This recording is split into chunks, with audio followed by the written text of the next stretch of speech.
هنشوف دلوقتي كابتن وليد سليمان وهو ساكت ومش قادر يرد على شيكابالا، واللي عجبني اكتر ان شيكابالا مسكتش واتكلم اكتر واكتر وقال وجهة نظره زي ما هو عايز يقولها، والاحسن كمان ان برضو وليد سليمان ما ردش بعدها. تعالوا نشوف وليد سليمان كان ساكت ليه وشيكابالا سكته ازاي.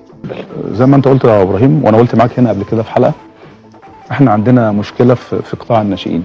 كل الانديه بيتكلموا في نفس النقطه دي، اللي الناس بتدفع فلوس عشان تلعب، واللعيب الكويس الغلبان ما بيلعبش. مش كل الانديه شيكا معلش.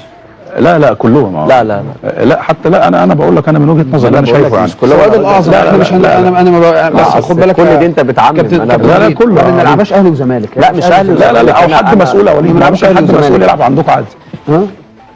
انا بقول لك ما حدش بيدفع فلوس على. انا بقول لك ممكن حد، ما انا بقول لك ممكن حد مسؤول عندك مثلا في البلد يلعب في النادي الاهلي عادي. احنا ما بنلعبهاش اهلي وزمالك. احنا في الاول وفي الاخر بنتكلم في فكره الصالح العام، لانه السواد الاعظم عشان ما يبقاش الكلام ان احنا بنرمي في حته هنا وهنا.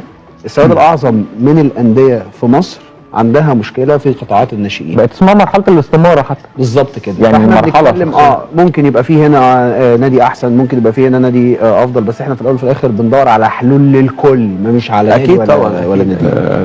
هرجع تاني يا ابراهيم اقول لك احنا عندنا مشاكل في الناشئين.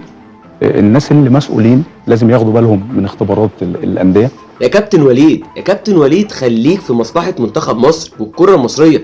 الراجل بيتكلم بموضوع عام على كل الانديه وما قالش الاهلي ولا الزمالك لوحدهم. انت ليه اتحمقت على النادي الاهلي؟ يا راجل اتحمق على اللي بيحصل في منتخب مصر واللي بيحصل في الكره المصريه. ده احنا فاشلين في جميع الاعمار لمنتخب مصر، اولمبي، شباب، ناشئين، كبار، كله فشل. فانت قادر تتكلم وتقول ما بيحصلش كده في النادي الاهلي؟ طب اقول لك على حاجه يا كابتن وليد، 90% من قوام كل المنتخبات دي من النادي الاهلي. يبقى ازاي انتوا ما عندكمش الفشل اللي بيتكلم عليه شيكابالا؟ المشكله اللي انت سكت اول ما قالك لو في ولاد مسؤولين بيدخلوا النادي الاهلي. طب ايه اللي سكتك كده وما خلاكش تتكلم خالص؟ يبقى الموضوع ده بيحصل فعلا يا كابتن وليد.